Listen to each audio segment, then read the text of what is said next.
প্রতি বছরেই এই কোরআনের মাহফিল, দিন ইসলামের মাহফিল, এই আলোচনা সভাটা আপনারা করতে পারেন এবং এসে বসতে পারেন। বলুন আল্লাহুম্মা আমিন। কেননা আজকের এই মাহফিল কোন একটা হলের মধ্যে হচ্ছে ঠিকই, কিন্তু আজকের এই আলোচনা এতটা গুরুত্বপূর্ণ এই জায়গাটা, আল্লাহ নবী বলেছেন কেউ যদি দিন শিখার জন্য, শরিয়তকে জানার জন্য 1 ঘন্টা বসে, 40 বছর নফল ইবাদত করার থেকেও 1 ঘন্টা দিন শিখার জন্য সময় দিলে তার নেকি ফজিলত অনেক বেশি। জোরে বলুন সুবহানাল্লাহ। হ্যাঁ, দুনিয়াদারি প্রয়োজনে কাজ কাম করতে হবে, দুনিয়াদারি প্রয়োজনে আমাদের সংসার, স্ত্রী, ছেলেপুলে, পরিবার সবার জন্য ভাবতে হবে। তবে মনে রাখবেন, আপনাদের এই চেষ্টাকে আমি সাধুবাদ জানাই, ধন্যবাদ জানাই। আজকে যে সকল যুবক ছেলেদের প্রচেষ্টায়, আমার ভাইদের প্রচেষ্টায়, যাদের সহযোগিতায় এই কাজ হচ্ছে, আজকে যতগুলো মানুষ এসে বসতে পারলো, সবাই দরুদ শরীফ পড়লো, কলেমা শরীফ পড়লো। একবার দরুদ পড়লে মান সাল্লা আলাইহা ওয়াহিদাতান সাল্লাল্লাহু আলাইহি ওয়াসাল্লাম, একবার দরুদ পড়লে আল্লাহ 10টা গুনাহ মাফ করে, 10টা নেকি দেয়, 10টা মাকামকে আল্লাহ বাড়িয়ে দেয়। জোরে বলুন সুবহানাল্লাহ। পাশাপাশি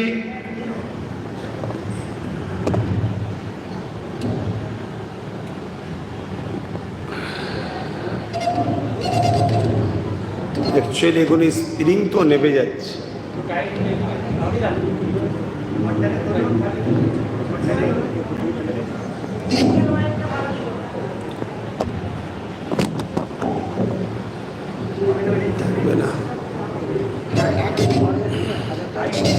এখানে সিঙ্গেল কর্ড লাগানোর সিস্টেম হলে ভালো হতো।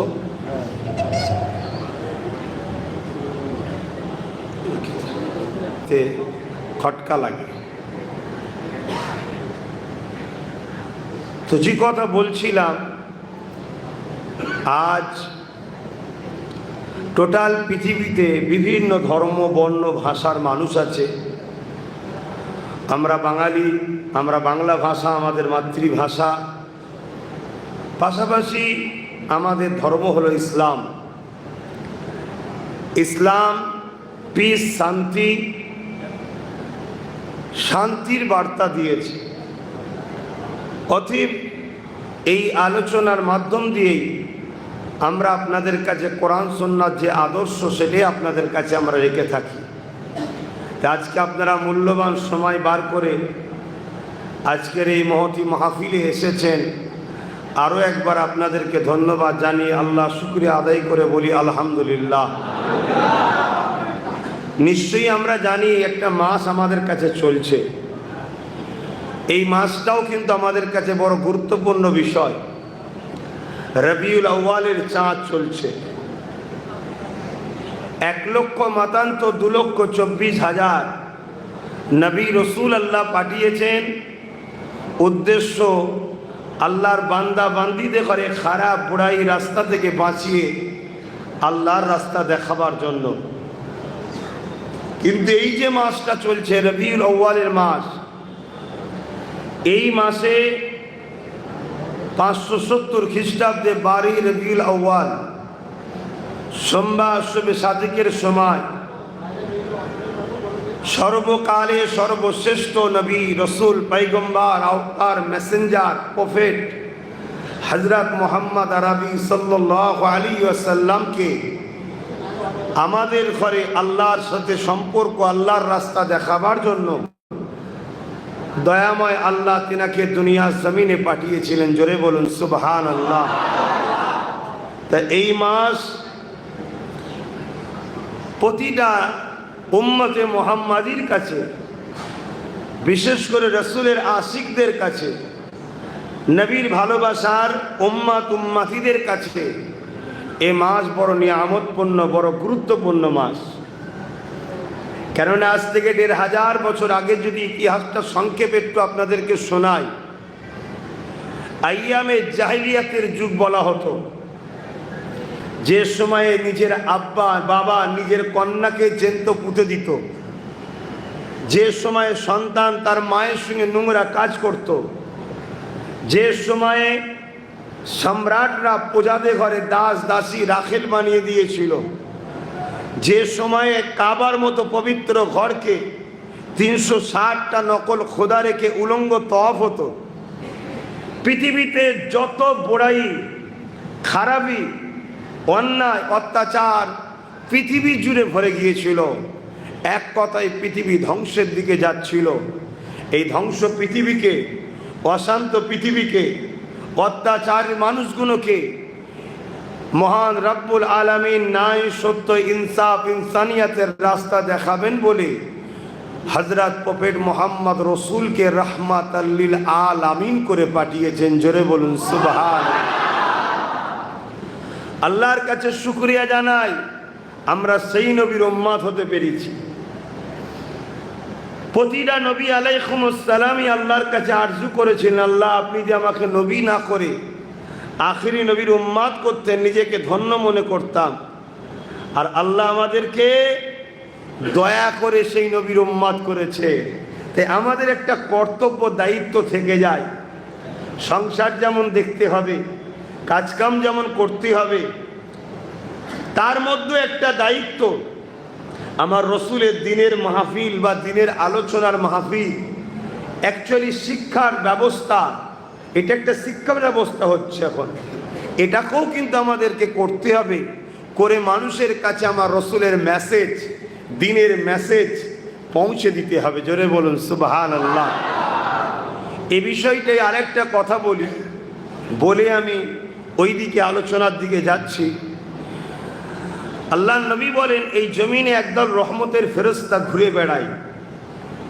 তারা যখন জান্নাতের বাগান দেখে দুনিয়ায়, তখন সেই বাগানে ফেরেশতারা এসে বসে যায়। জোরে বলুন সুবহানাল্লাহ।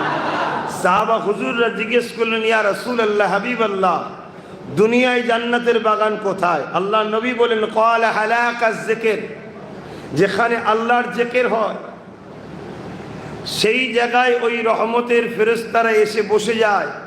বসে গিয়ে যারা বসে বসে জিকির করে বা বয়ান করে শোনে, তাদের জন্য আল্লাহর কাছে ফেরেশতারা দোয়া চাইতে থাকে। জোরে বলুন সুবহানাল্লাহ। যখন মাহফিল খতম হয়ে যায়, ওই ফেরেশতারা উড়ে উড়ে গিয়ে আল্লাহর আরশে আজিমের উপরে গিয়ে হাজির হয়, সিজদা করে আল্লাহকে। আল্লাহ পাক তখন জিজ্ঞেস করে, আজ কি দেখেছো বলো। ফেরেশতারা বলে যে আল্লাহ, দুনিয়ার জমিনে এই হাদিসকে সামনে রেখে বলছি, আজকে আমরা কোনো অন্যায় কাজ করছি না, আমরাও কোরআনের মাহফিলই করছি, খোদার জিকিরেরই মাহফিল করছি, দিনের আলোচনা আল্লাহরই আলোচনা, হুজুরের আলোচনা अल्लाहरी आलोचना। कारण वरफ़अना लका ज़िक्रक, मैंने आपके जिक्र आपके खातिर बुलंद किए हैं। बोलिए सुबहान अल्लाह। साहब हजरत ने फरमाने लगा, या रसूल अल्लाह, हबीब अल्लाह, खुदा ने फरमाया आपका जिक्र आपके खातिर बुलंद किए हैं। किस तरीके से बुलंद किए हैं? आका ने फरमाया मेरा जिक्र खुदा ने अपना जिक्र बना दिया। जोरे बोलुन सुबहान अल्लाह। আমরা যদি কেউ নবীর আলোচনা করি, আল্লাহ ফেরেশতাকে বলবে ও আমারই আলোচনা করেছে, লেখো। জোরে বলুন সুবহানাল্লাহ। কেন আমার নবী হুজুরের ইশারাতে, আমার নবী আল্লাহর ইশারাতেই চলেন। তো যাক, তখন ওই ফেরেশতা বলবে যে কেরলে টিস্যুতে একদল বান্দারা বসে কর্ম কাজ ছেড়ে দিয়ে, তাদের ওটা জন্মভূমি নয়, ওই জায়গায় তারা পয়দাইশ নয়, দূর রাজ্যে গিয়ে তারা কর্মকাণ্ডে ছিল। তারা সবাই এককাট্টা হয়ে যার যেমন ছিল অর্থ সহযোগিতা করে আল্লাহ একটা মাহফিল করেছিল, যেখানে আপনার কথা হচ্ছিল, আপনার হাবিবের কথা হচ্ছিল, দরুদ হচ্ছিল, কালেমা হচ্ছিল। আল্লাহ খুশি হয়ে যে রহমতের দরিয়ায় জোশ মেরে বলবে, ফেরেশতা তারা কি শুধু আলোচনা করেছে না কিছু চেয়েছে? আল্লাহ তারা জাহান্নাম থেকে নাজাত, জান্নাতের আশা এবং তাদের রুচি কারবারের বরকত আল্লাহ বলবে ফেরেশতা তোমরা সাক্ষী থাকো তাদের দোয়া কবুল করা হলো। জোরে বলুন সুবহান। এগুলো আমাদের ধরে রাখা দরকার। এটা বলার উদ্দেশ্য কেন, অনেক দিন পর আবার শুরু হয়েছে শুনলাম। আমার এই ভাইয়ের আবার নতুন করে চেষ্টা করছে আপনাদের নিয়ে। আল্লাহ ভাইদের দীর্ঘ হায়াত দান করুক, চেষ্টাকে সফলতাকে প্রতি বছর করার তৌফিক দান করুক। আপনারাও ভাইদের সাথে থাকবেন, বলুন ইনশাআল্লাহ। আসেন আজকে আমি একটু আলোচনা করতে চাইছি আমার হুজুরের মিলাদের মাস, মৌলুদের মাস, আগমনের মাস, হাজিরির মাস, উপস্থিতির মাস। আমার হুজুরের শিশুবেলার একটু আলোচনা করতে চাইছি। আপনাদের শুনতে ইচ্ছুক আছেন তো নাকি? কেন আমার হুজুরের পুরো জীবনীটাকে বলা হয় সিরাতুন নবী। সিরাতুন নবী পুরো জীবনীটা, কিন্তু যেখানে হুজুরের শিশুবেলার শুধু আলোচনা হয় ওই আলোচনার মাহফিলকে বলা হয় মৌলুদুন নবী বা মিলাদুন নবীর মাহফিল। জোরে বলুন সুবহানাল্লাহ। কেমন করে হুজুর দুনিয়ায় এসেছেন, কি কি ওয়াকিয়া ঘটেছে, কি কি মুজিজা ঘটেছে, এই বিষয় কেন্দ্রিক যে মাহফিলে আলোচনা হয় ওই মাহফিলকে বলা হয় মিলাদুন নবী বা মৌলুদুন নবীর মাহফিল। জোরে বলুন সুবহানাল্লাহ।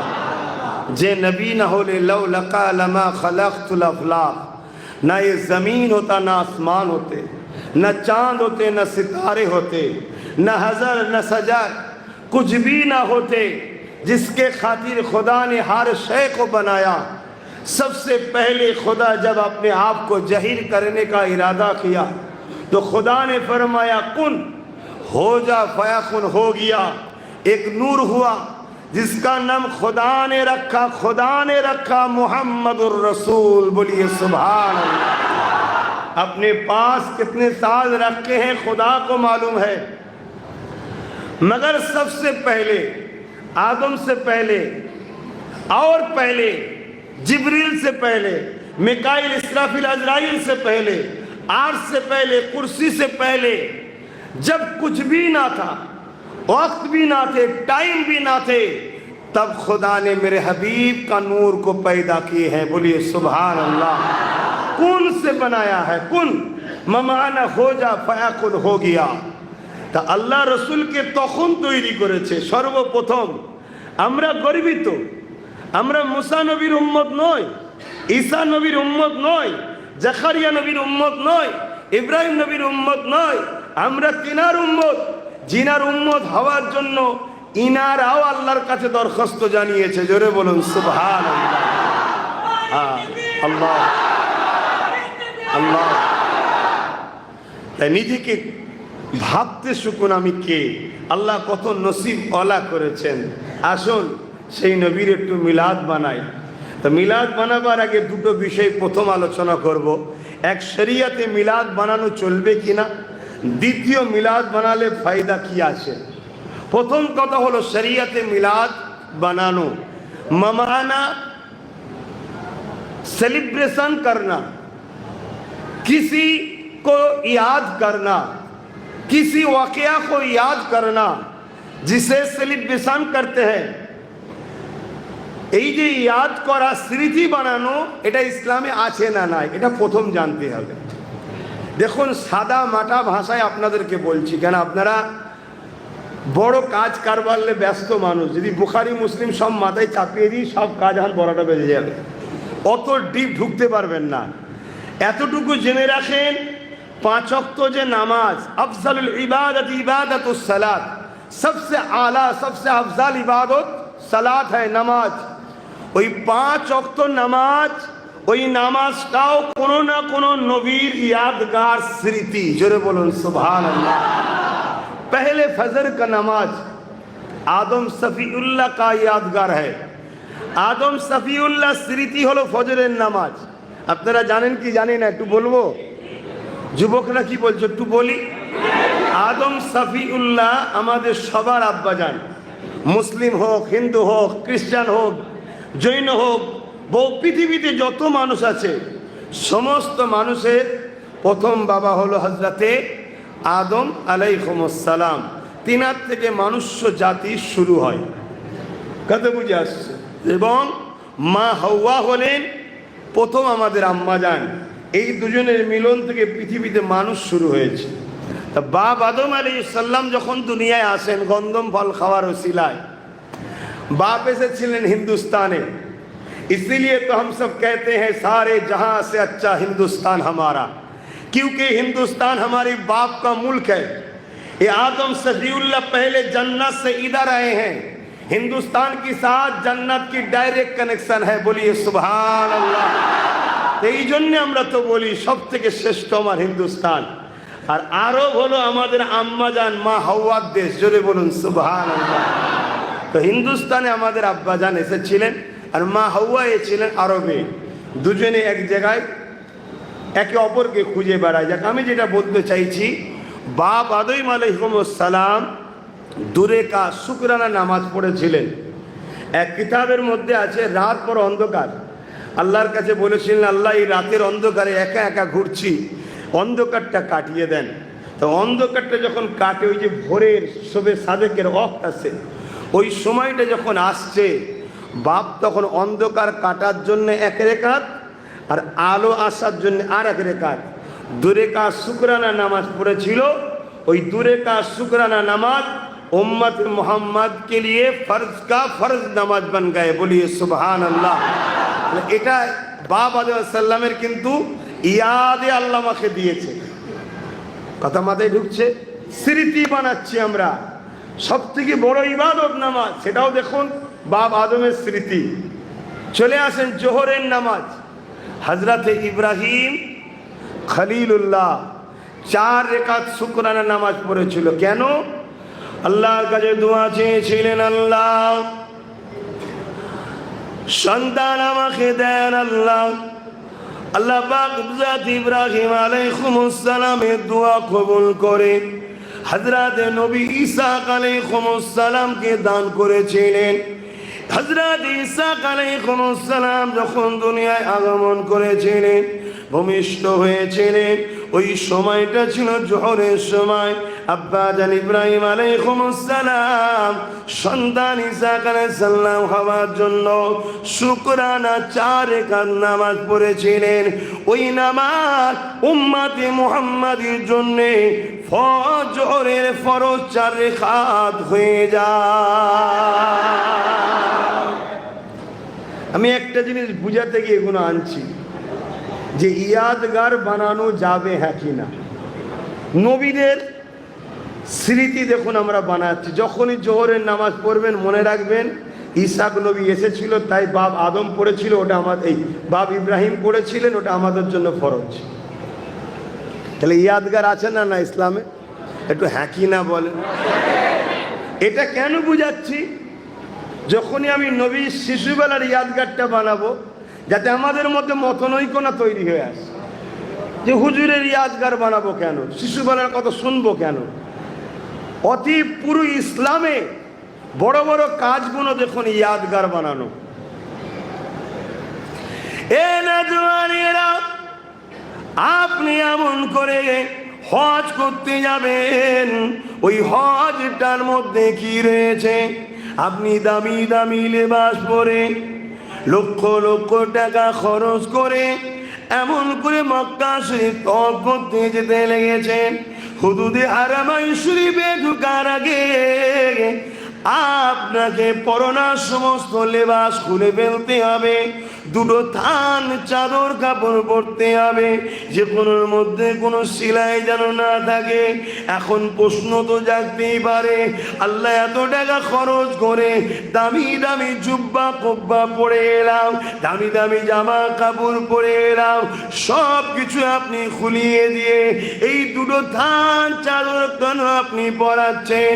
আল্লাহ বা জানিয়ে দিলে, ওরে আমার বান্দা বান্দি রে, আমার ইব্রাহিম যখন আমার কাবাতে এসেছিল, আমার ইব্রাহিমের গায়ে 2 থান চাদর কাপড় ছিল।